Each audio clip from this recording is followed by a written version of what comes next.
Yeah, the first game seems like 10 hours ago, but played pretty well.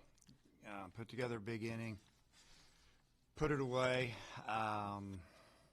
Thinking about the fifth inning, felt really good about it. Got some big hits, hit some home runs.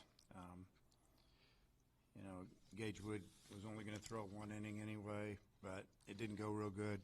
I thought his stuff was pretty good. His fastball, his breaking ball, he didn't command it. Just trying to get him some. When you start somebody, they're in a routine instead of coming out of the pen. You're up, you're down. Bobby came in and did a tremendous job for us. But I just really liked the way we responded to the 3-1 first inning that A&M had after beating us last night. We just kind of, we shook it off and came in and hit balls all over the field, scored a couple runs, almost scored more. They hit it, I think they scored another run there to make it 4-2, and finally we tied that thing up, and then we punched in 6 in the fifth and just kind of cruised in from there. The second game, we were right there to tie it up. Had runners at second and third and no outs, and we hit another sac fly. It was a really good swing by Maxwell. He hit a line drive to left field deep, and the left fielder made a nice play, and we didn't score after that. That was disappointing. Sometimes you got to be a little lucky, but that ball's hit really well, and that he got out of it. So we go to that rain delay, down a run, got 2 fresh arms coming in, and it didn't go good. Gibbler couldn't command his breaking ball at all, and that's his pitch. I mean, it wasn't even close, really. And so he had to throw his fastball, and they smoked it. So, they kind of got after us right there. It's a little disappointing. But overall the series, give credit to A&M. They played better than us, and they got some big hits when they needed them last night, and then in that second game today.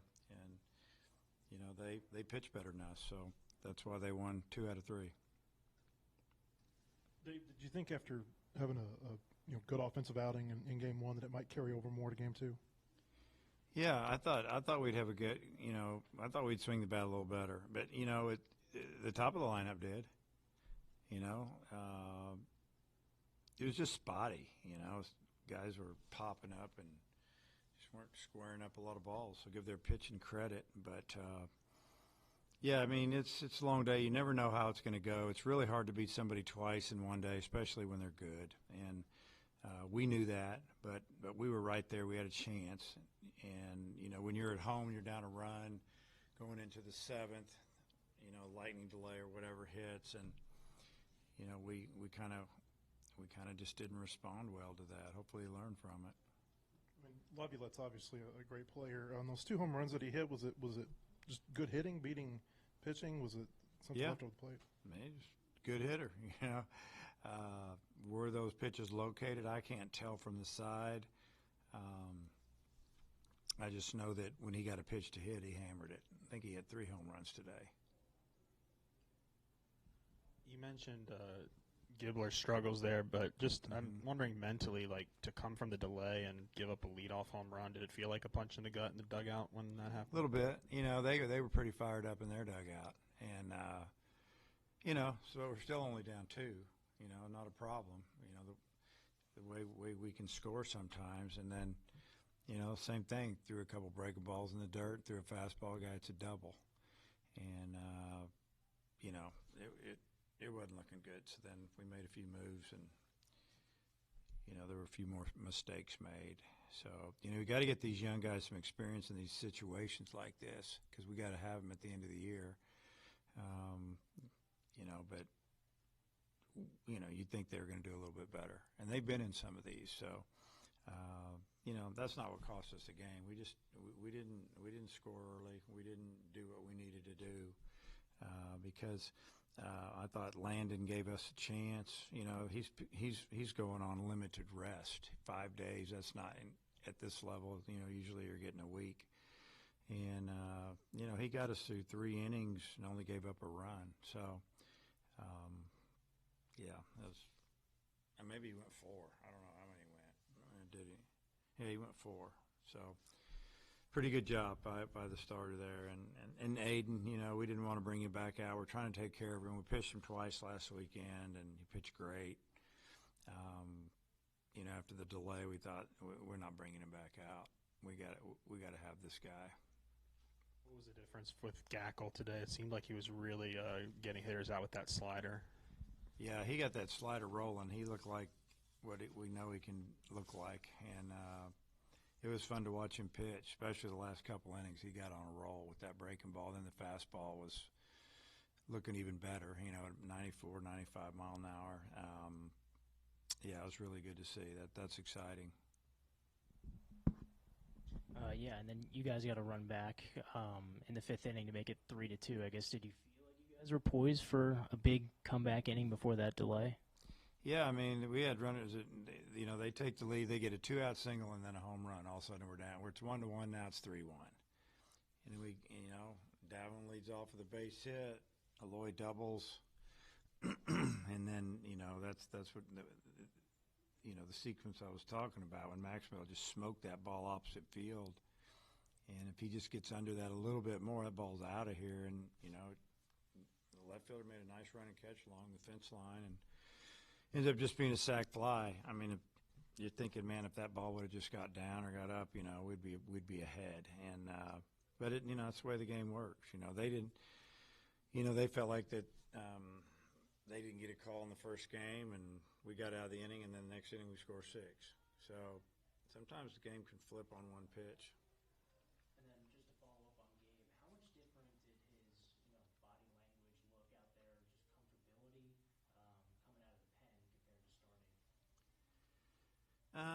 Yeah, I just think that it was just a change for him from this year, because that's what he did last year, and that's what all his accolades are about. You know, I mean, they're him coming out of the pen.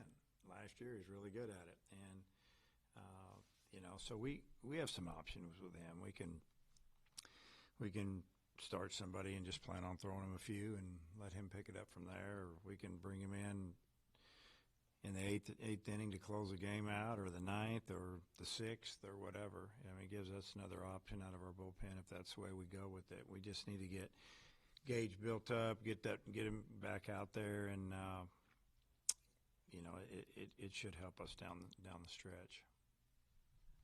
In these last 2 weekend series, is there anything kind of overarching that you've seen from your team that you want to see get better before you get back out on the field again in a few days? Well, you know, we've got to get some things situated. You know, we don't have Souza at second base anymore, and you know, our shortstop just keeps making play after play, and we need to make sure that we continue to play really good defense. We got to get a few guys going offensively. You know, last weekend it was who it was, and you know, Davlin didn't have a great weekend last weekend. He had a great 3 games this weekend. Aloy's been good every weekend, and you know, Cahillo's been pretty good, but then it's been just a little bit of here and there. We just need to get a few more guys rolling, and we can put up some bigger innings. I think you guys played 7 games in 8 days. Do you sense any fatigue, any looking forward to getting these next few days off and getting off their feet? Yeah, no doubt. Yeah, you could tell our guys were tired. The second game they were tired, and you know, we were hoping that we could get through it, find a way to win it, but they you know, you could just say they were just a little bit tardy with some swings. But you know, A&M, they're really good. We just didn't finish today. Yeah, and just with that leadoff home run in the 7th inning, with that being a little bit of a gut punch in the dugout, does having to, I guess, intentionally walk Laviolette kind of add to that at all? Well, it didn't add to it till the guy dumped a two-strike slider in the right field that scored somebody. I mean, we needed to walk him. We're not going to let that guy hit a 3-run homer. You know, we ended up giving up 1 more instead of 3. Is the way I look at it. No, I mean, you got to make a decision. You want to pitch to him right right-hander against those left-handed hitter. Yeah, I just think it was the right move. You know, Wiggins just left a slider up. He was ahead in the count, and then all of a sudden it's 2-2. Went with another slider. He just left it up. Wasn't hit great, but it was up, and that's why he got it out to the outfield. How good is it to have Rocco back and available? I know he didn't do too much today, but just an extra piece to Well, have. it's another bat. You know, he didn't have a good day with the bat. Swung at some bad pitches, and yeah, got to do something, then it'll be good. Okay.